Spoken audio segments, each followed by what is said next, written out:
วิดีโอนี้เราจะมาสาธิตสำหรับวงจรโอไลออนเนาะโอไลออนนี่เป็นวงจรเกี่ยวกับ Android เนาะหลักๆราคาบ่แพงเนาะให้เราเข้าไปที่ Google เนาะเขียนใช่ว่า Orion Schematic เนาะมันก็จะขึ้นมาให้เรากดเข้าไปเนาะจากนั้นกดดาวน์โหลดเนาะพอกดดาวน์โหลดแล้วมันก็จะได้โปรแกรมมาเนาะติดตั้งลงติดตั้งลงคอมเลยเนาะเซตอัพไปโอเคกด finish เนาะขั้นตอนการลงทะเบียนกับบ่ได้ยุ่งยากเนาะก็คือเปิดโปรแกรมขึ้นมาเนาะเปิดโปรแกรมขึ้นมาหลังจากนั้นเราก็จะไปลงทะเบียนเนาะรีจิสเตอร์อยู่มองนี้เนาะเราก็จะใส่อีเมลเราเนาะเดี๋ยวค่อยพิมพ์อีเมลค่อยใส่เนาะโอเคเนาะตอนนี้ค่อยพิมพ์อีเมลใส่แล้วกด continue เนาะก็ continue ไปหลังจากนั้นมันบอกว่า verify ด้วยอีเมลเนาะเราต้องไปเปิดล็อกอินอีเมลเราขึ้นมาเนาะเราก็เข้าไป Gmail เนาะGmail ล็อกอิน Gmail เราเข้ามาเนาะหรือว่า Gmail อยู่ในโทรศัพท์ก็ได้เนาะโอเคหลังจากนี้เนาะมันก็จะมีข้อความเนาะแจ้งเตือนเข้ามาเนาะข้อความนี้แจ้งเตือนขึ้นมาบางโตบ่เห็นก็ไปกดอยู่ม่องขยะหรือว่าตัวอื่นเนาะตัวอื่นอยู่ลุ่มนี้ขยะขยะนี่เนาะลุ่มนี้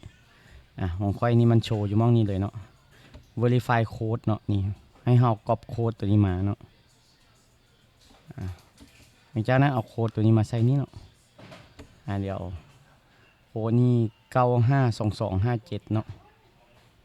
952257เนาะแล้วแต่โค้ดของแต่ละคนบ่คือกันเนาะหลังจากนั้นให้ใส่ชื่อเนาะค่อยก็จะใส่ชื่อเข้าไปอันนี้ประเทศอย่างลาวเฮาก็เลือกลาวเนาะอันนี้ใส่รหัสเนาะใส่8ตัวเลขใส่ตัวใดก็ได้เนาะเดี๋ยวค่อยพิมพ์รหัสใส่ก่อนโอเครหัสนี่เฮาใส่ภาษาอังกฤษแล้วก็ตามด้วยตัวเลขเนาะใส่ดีๆเนาะจากน้อยใส่แล้วล็อกอินบ่ได้ก็เวนของไผของมันเนาะต้องจื้อเนาะพยายามพิมพ์ให้มันถูกเปลี่ยนภาษาให้มันถูกเนาะนี่จากนั้นกดรีจิสเตอร์เข้าไปเดี๋ยวเอาเบอร์โทรใส่ก่อนเนาะโอเคเอาเบอร์โทรใส่เนาะแล้วก็กดลงทะเบียนอันนี้โค้ดนี่เอาอยู่ใส่เนาะโค้ดนี่ถ้าผู้ใดที่ซื้อนำค่อยเนาะเป็นรายเดือนหรือว่ารายปีค่อยก็จะส่งโค้ดนี้ให้เนาะโค้ดนี้ก็จะบ่คือกันเนาะแต่ละโค้ดนี่เป็นโค้ดที่เราซื้อมาเนาะ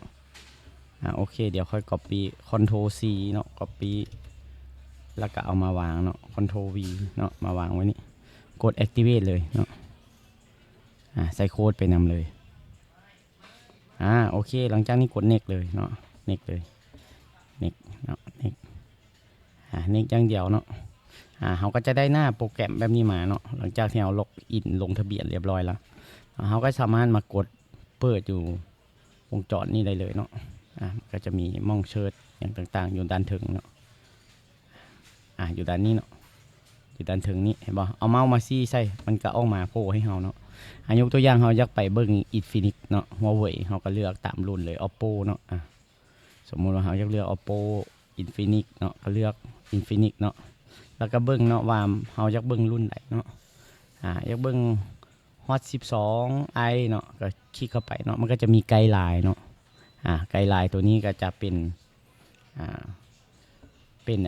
เส้นทางเนาะเห็นบ่เส้นทางค่อนข้างว่าละเอียดเนาะอันนี้ไกด์ไลน์มันก็จะมีโชว์อยู่นี่ว่าอันนี้เฮาสิเบิ่ง LCD เนาะจออันนี้เฮาสิเบิ่งไฟจออันนี้เฮาสิเบิ่งกล้องหน้าอันนี้เฮาสิเบิ่งทัชสกรีนเนาะเห็นบ่ภาพค่อนข้างว่าชัดเจนเนาะชัดเจนงามเนาะค่อยมองว่างามก่อนบ่เหนียวอีกเนาะเห็นบ่แต่ก็ต้องลองเบิ่งเนาะมักไผมักมันแต่ว่าเป็นอีกหนึ่งทางเลือกเนาะสำหรับโปรแกรมเบิ่งหลายวงจรที่ภาพชัดเจนแบบนี้เนาะแล้วราคาก็ถูกอีกเนาะเห็นบ่ก็อยากเบิ่งรุ่นใดอีกเนาะเฮาก็จี้เข้าไปเนาะก็มีอันเบิ่งหลายวงจรแบบจิ้มก็ได้เนาะจิ้มก็ได้เนาะเห็นบ่จิ้มก็ได้เนาะอยากเบิ่งไกด์ไลน์ก็กดเข้าไปเนาะกดเข้าไปก็ค่อนข้างว่าใช้งานง่ายเนาะ อยากเบิ่งหยังเน็ตเวิร์กเนาะเกี่ยวกับสัญญาณเนาะสัญญาณเริ่มต้นจากจุดใดเนาะจุดเสาอากาศเนาะแล่นกลับคืนมาเนาะอันนี้ปลายทางได้นี่เนาะ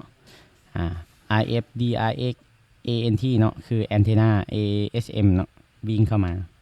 มาโตไอบาลันเนาะวิ่งกลับเข้ามาหาแอนเทนาเนาะแล้วก็มีในส่วนของ PA มีในส่วนของ WTR โน่นนี่นั่นเนาะแล้วก็มีไฟเข้ามาเลี้ยงเนาะก็ค่อนข้างว่าชัดเจนเนาะนี่ภาพชัดเจนดีแจ้งเนาะภาพแจ้งแล้วก็อยากเบิ่งค่าไดโอดเนาะนี่ค่าไดโอดก็มีให้เนาะค่าไดโอดค่อนข้างว่างามเนาะบ่ตาลายเนาะเห็นบ่บ่ตาลายค่าไดโอดนี่งามเนาะอยากเบิ่งค่าไดโอดของซ็อกเก็ตตัวใดเนาะนี่เห็นบ่ชัดเจนดีอันนี้ก็ฝากอีก1วงจรเนาะที่ค่อนข้างว่าแต้มละเอียดเนาะแต้มละเอียด CPU voltage เนาะเกี่ยวกับไฟเลี้ยง CPU เนาะเห็นบ่ค่อนข้างว่าแจ้งเนาะเห็นบ่ชัดเจนภาพแจ้งดีเนาะก็ลองไปเบิ่งเนาะเป็น1ทางเลือกถ้าสนใจโปรแกรมก็ทักหาค่อยได้เนาะ